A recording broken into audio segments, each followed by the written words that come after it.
How to build wealth in an age of inflation.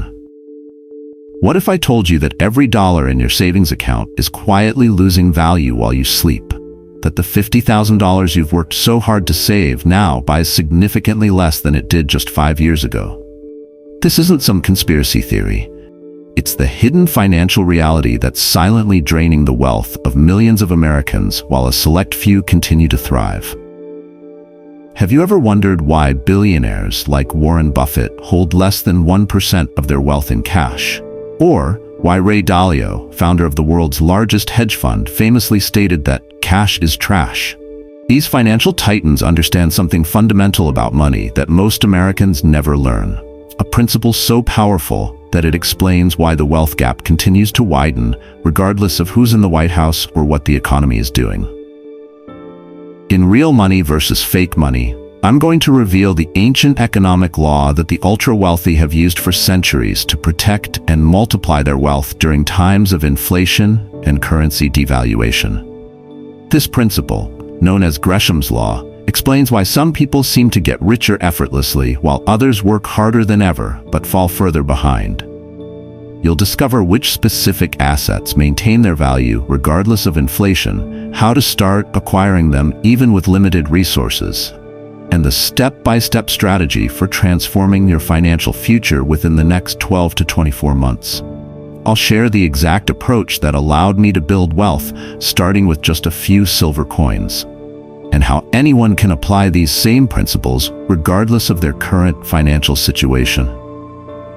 This isn't about complex investment strategies or get-rich-quick schemes. It's about understanding the fundamental difference between what I call real money and fake money, a distinction that will become increasingly crucial as governments continue unprecedented money printing. Stay with me until the end, because I'll reveal the single biggest financial mistake that middle-class Americans make, one that virtually guarantees they'll struggle financially no matter how much they earn or save. This insight alone could completely transform your approach to building wealth. If you're ready to protect your financial future from inflation and currency devaluation, hit that subscribe button and notification bell right now. Drop a comment sharing your biggest financial concern, and let's begin this journey toward true financial security together. Part 1. Understanding Gresham's Law. To understand why the wealthy consistently outpace everyone else, we need to start with a fundamental economic principle that's been operating for over 500 years. This principle explains why some people seem to effortlessly build wealth, while others work harder than ever just to stay afloat. Gresham's law states that bad money drives out good money. It sounds simple, even obvious, but its implications are profound. When Sir Thomas Gresham first observed this pattern in 16th century England, he noticed that when two forms of money exist in an economy, one with real intrinsic value and one with less, people invariably spend the less valuable money and hoard the more valuable. Think of it this way. In 1964, the United States government made a critical change to our coinage. Before that year, quarters, dimes, and half dollars contained 90% silver. After 1964, they began making these coins from copper and nickel, metals worth far less than their face value. What happened next perfectly demonstrates Gresham's law. Americans who understood what was happening began quietly pulling those silver coins from circulation. They spent the new copper-nickel coins and saved the silver ones. Today, a single 1964 silver quarter is worth about $5 to $6 for its silver content alone, roughly 20 times its face value. The bad money, copper-nickel coins, drove the good money, silver coins, into hiding. In the 1920s, in Berlin, those who understood what was happening traded their rapidly devaluing marks for anything tangible: silverware, furniture, real estate. Some of our neighbors kept their savings in currency, believing in the government's promise of stability. Within months, those people couldn't afford bread, while those who had traded for hard assets preserved their standard of living. The truly eye-opening aspect of Gresham's law is happening right before our eyes today. Since 2008, the Federal Reserve has created trillions of dollars out of thin air through what they call quantitative easing. In fact, about 80% of all US dollars in existence have been created just since 2008. Think about that for a moment.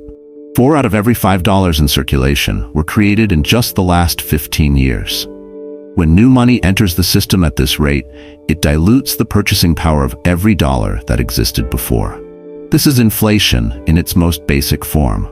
The official inflation numbers might say 3 to 4%, but anyone who buys groceries, pays for healthcare, or tried to purchase a home recently knows the real-world impact is far greater. The wealthy understand this mechanism intuitively. They know that holding cash during periods of currency creation is a guaranteed way to lose purchasing power. Instead, they follow Gresham's law. They spend the weakening dollars and accumulate assets with intrinsic value that can't be created out of thin air. Warren Buffett, who built one of history's greatest fortunes, revealed his understanding of this principle when he said, "The one thing I will tell you is the worst investment you can have is cash." Everybody is talking about cash being king and all that sort of thing. Cash is going to become worth less over time, but good businesses are going to become worth more over time. What makes this particularly insidious is that most Americans have been taught exactly the opposite. We're told that saving money in bank accounts is responsible, while investing in hard assets is risky. This conventional wisdom has it exactly backward. In an age of unprecedented money creation, holding cash is the true risk. The financial education system, from our schools to mainstream financial advice, has failed to update its guidance to reflect this reality. And this gap in understanding explains much of the growing divide between those building wealth and those falling behind. So ask yourself, are you applying Gresham's law in your own financial life? Are you trading your weakening dollars for assets that maintain or increase their value? Or are you holding on to currency that's being silently devalued? This understanding forms the foundation for everything else we'll discuss today, because once you truly grasp Gresham's law, many financial decisions become much clearer. Part 2. Why traditional saving fails. Now that we understand Gresham's law, let's examine why the traditional financial advice most Americans follow actually guarantees they'll fall behind. We've all heard it from our parents and financial planners. Save your money in the bank, contribute to your 401k, and you'll be secure. This advice might have worked in our grandparents' era, but today it's a recipe for financial erosion. Consider this sobering reality. If you had $100,000 in a savings account in 2000, that same money today would purchase what $60,000 bought then. That's right. Your purchasing power has declined by 40%, while your bank statement showed your balance remaining stable or even growing slightly with minimal interest. This isn't speculation. It's the mathematical certainty of currency devaluation. I recently spoke with Margaret Chen, a retired school teacher from Ohio who diligently saved $450,000 over her 40-year career. "I did everything right," she told me with tears in her eyes. "I saved every month, avoided debt, and put my money in safe accounts. Now in retirement, I've discovered it's not enough. The cost of healthcare alone is consuming what I thought would be my comfortable nest egg." Margaret's story is painfully common, but it's not because she didn't save enough. It's because the vehicle she chose for saving guaranteed her money would lose value over time. The banking system is designed to profit from your deposits while returning just enough interest to create the illusion of growth, despite the reality of declining purchasing power. Even more troubling is how this affects wage earners. When you receive a 3% raise, but inflation runs at 7%, the real inflation rate for essentials like food, housing, and healthcare, you're actually taking a 4% pay cut in terms of what your money can buy. This creates the financial treadmill effect, where millions of Americans work harder each year only to fall further behind. The path to financial security isn't through accumulating more dollars that lose value each year. It's through understanding which assets truly preserve and increase purchasing power over time. And that's exactly what we'll explore next. Part 3. Assets that maintain value. Now that we understand why traditional saving methods fail, let's explore what actually works. The assets that maintain or increase their value even as currencies lose purchasing power. These are the financial vehicles the wealthy consistently use to protect and grow their wealth, regardless of economic conditions. First among these are precious metals, particularly gold and silver. For over 5,000 years, across every civilization, these metals have preserved purchasing power.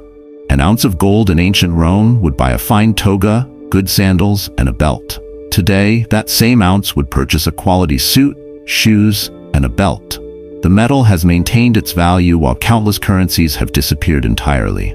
Real estate, particularly income-producing property, serves as another powerful inflation hedge. Land cannot be printed or created out of thin air. As Mark Twain famously advised, buy land, they're not making it anymore. When you combine limited supply with growing demand from an increasing population, you create natural appreciation. Business ownership, either directly or through quality stocks, provides another avenue. A well-run business can simply raise its prices during inflationary periods, maintaining its real returns. This is why many of history's greatest fortunes were built through business ownership rather than currency accumulation. I'll never forget the wisdom shared by Irving Kornfeld, a 96-year-old Holocaust survivor. After losing everything in Europe, he arrived in America with nothing. I made one promise to myself, he told me. I would never again trust paper promises. I built my new life by acquiring small apartment buildings, 1 unit, then 4, then 12. While others celebrated their growing bank accounts, I celebrated growing cash flow from tangible assets. Today, my grandchildren will never need to worry about money because those buildings still produce income, regardless of what a dollar is worth. More recently, Bitcoin and certain digital assets have emerged as potential stores of value due to their strictly limited supply, a modern parallel to gold's scarcity. While more volatile and less proven historically, their mathematical cap on creation offers protection against the very inflation that erodes traditional currencies.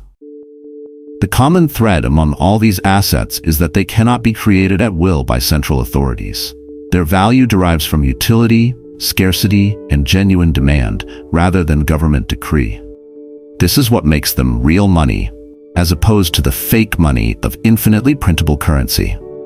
In the next section, we'll explore practical strategies for acquiring these assets, even if you're starting with limited resources. Because building real wealth isn't about how much you earn, it's about understanding where to direct what you earn. Part 4. Practical strategies for different levels. Understanding which assets preserve wealth is one thing. Actually acquiring them is another matter entirely. Let's break down practical strategies based on where you might be in your financial journey, because the path to real wealth should be accessible to everyone, not just those who already have significant resources. If you're just beginning this journey, start with silver. Why silver and not gold?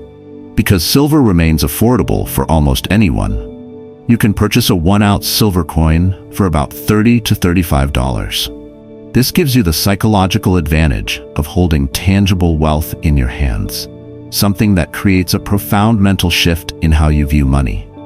Begin by converting just 10% of your cash savings into physical silver, and you'll immediately feel the difference between holding currency and holding real money. For those ready to take the next step, consider fractional real estate investments through platforms like Fundrise or Arrived, which allow you to start with as little as $100. These platforms let you own pieces of income-producing properties without the headaches of management or the large down payments traditional real estate requires.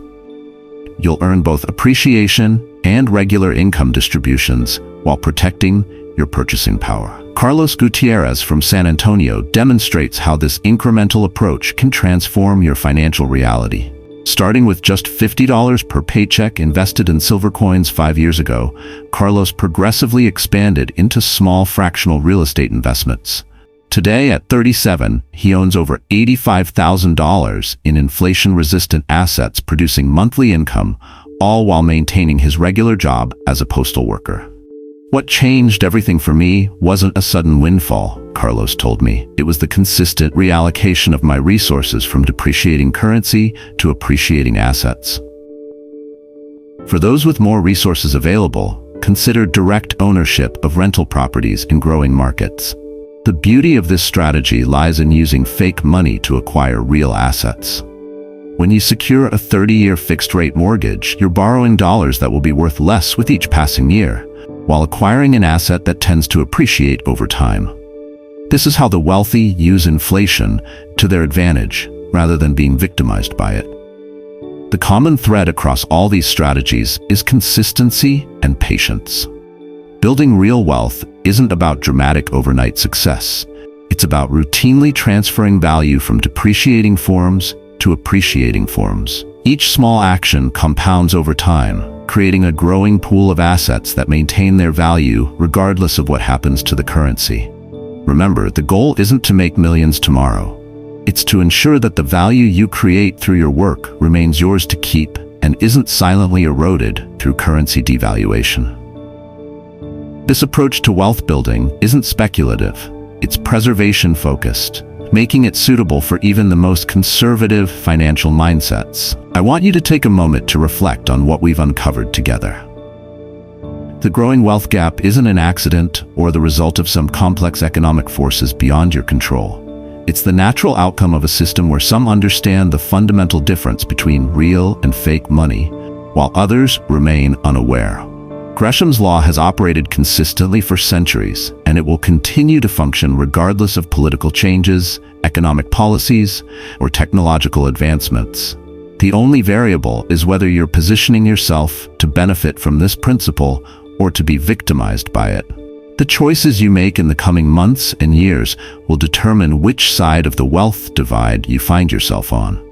Will you continue to hold on to currency that's being systematically devalued?